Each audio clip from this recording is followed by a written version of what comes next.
अगर दिल्ली जाना है तो टिकट भी दिल्ली का ही लेना पड़ेगा। नमस्कार, सत श्री अकाल, आदाब, हेलो। मैं हूं प्रहलाद खड़गांवकर और हम जीरो से हीरो मोटिवेशन में बात कर रहे हैं रिच डैड पुअर डैड, जिसे लिखा है रॉबर्ट कियोसाकी। ये कितना सच है ना। हमें किसी मंजिल की ओर बढ़ना है तो हमें उसी दिशा की ओर रास्ता तय करना पड़ेगा, सफर करना पड़ेगा, मुश्किलों से जूझना पड़ेगा और तब कहीं जाकर इस मंजिल को हम पा सकते हैं। दोस्तों, धन संबंधी जो शिक्षा है उसके बारे में भी कुछ ऐसा ही है।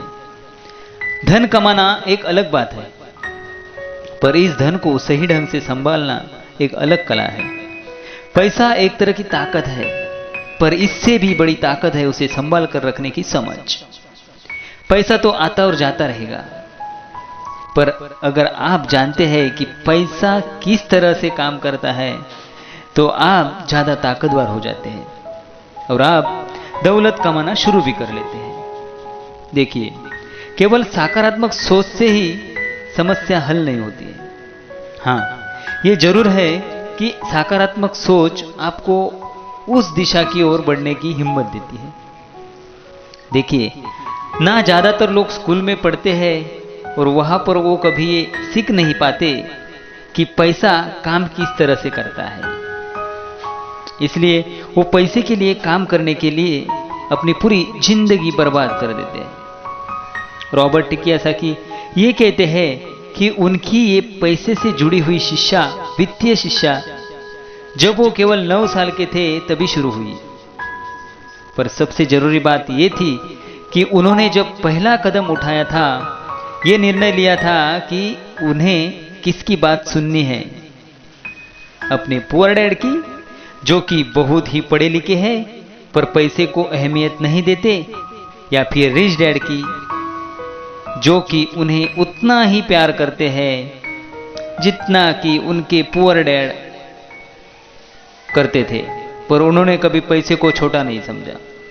क्योंकि रॉबर्ट कियोसाकी सिर्फ 9 साल के थे तो उनके रिच डैड ने बहुत ही आसान शब्दों में उन्हें वो लेसन पढ़ाए, जो पैसों के बारे में वो लेसन सिखाए थे। जी हाँ, हम किससे सीख रहे हैं और किसकी बात मान रहे हैं और किसे अपना मार्गदर्शक चुन रहे हैं, ये बहुत जरूरी है।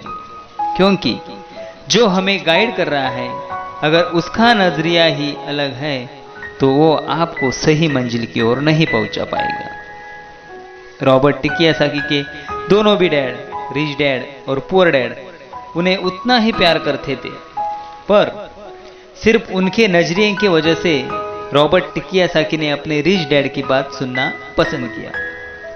रॉबर्ट कियोसाकी कहते हैं कि जब तक रिच डैड रहे, उन्होंने पूरे लाइफ में सिर्फ 6 ही लेसन उन्हें सिखाए और ये 6 लेसन उन्होंने अपनी book rich dad poor dad में लिखी है, जो कि एक बच्चा भी समझ सके।